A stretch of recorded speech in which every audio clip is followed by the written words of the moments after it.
اور ایک بات بڑی اہم ہے، یہ شاید یہ بات ایسی ہے کہ اگر آپ اسے سنیں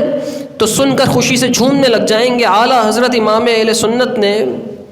فتاوی رضویہ شریف کے اندر ایک حدیث ذکر فرمائی ہے، جس میں آپ نے ذکر فرمایا ہے کہ نبی پاک صلی اللہ علیہ وسلم نے ارشاد فرمایا، حضرت کثیر بن مرہ حضرمی اس کے راوی ہیں، جان کائنات صلی اللہ علیہ وسلم نے ارشاد فرمایا، تبعث ناقۃ سموت لصالح فیرکبها من عند قبرہ حتی توافی بہ المحشر۔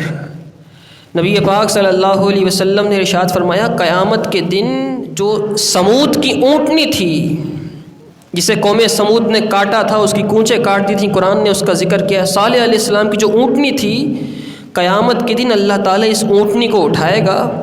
اور حضرت صالح علیہ السلام کے مزار پر انوار کے برابر میں جا کر یہ اونٹنی کھڑی ہوگی۔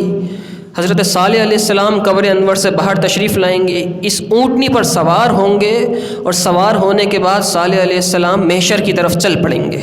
یعنی اس شان سے حضرت صالح علیہ السلام میدان محشر میں جائیں گے کہ آپ اپنی اونٹنی پر سوار ہو کر میدان محشر کی طرف شان و شوکت کے ساتھ جا رہے ہوں گے۔ اعلیٰ حضرت امام اہل سنت نے اس کے بعد لکھا، آپ نے فرمایا،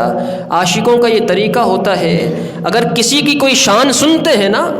کہ اس کا مقام، اس کا مرتبہ، اس کی قدر و منزلت، اس کی فضیلت یہ ہے، تو اس کی شان سننے کے بعد ان کی نگاہ خود بخود اپنے محبوب کی طرف جاتی ہے کہ اب میرے محبوب کی شان کیا ہے اس کے مقابلے میں۔ حضرت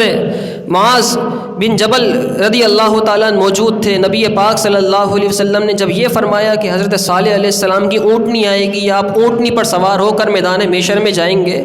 تو حضرت معاذ بن جبل نے پوچھا، یا رسول اللہ، آپ تو اپنی اونٹنی ادبا پر آئیں گے، وہ جو ادبا اونٹنی آپ کے استعمال میں رہی ہے،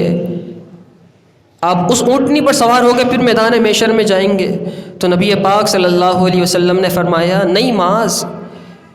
میری ادبا اونٹنی پر تو میری بیٹی فاطمۃ الزہرا سوار ہو کر جنت میں جائے گی۔ پھر کہنے لگے، یا رسول اللہ، آپ کیسے جائیں گے؟ حضور نے فرمایا، رب ذوالجلال میرے لیے پھر سے براق کو بھیجے گا اور میں براق پہ سوار ہو کر میدان محشر کی طرف جاؤں گا، سب سے الگ شان ہوگی، سب سے الگ مقام اور مرتبہ ہوگا۔ یعنی سیدہ فاطمۃ الزہرا حضور کی اونٹنی ادبا پر سوار ہو کر جائیں گی اور حضور جان عالم براق پہ سوار ہو کر جائیں گے، حضرت صالح علیہ السلام اپنی اونٹنی پر سوار ہو کر جائیں گے۔ اب اس کے بعد بات سن لیجئے، یہ جو ادبا اونٹنی ہے جس پر سیدہ فاطمۃ الزہرا میدان محشر کی طرف سوار ہو کر جائیں گی، یہ وہ اونٹنی ہے جو سیدنا صدیق اکبر نے ہجرت کی رات حضور کو تحفے میں دی تھی۔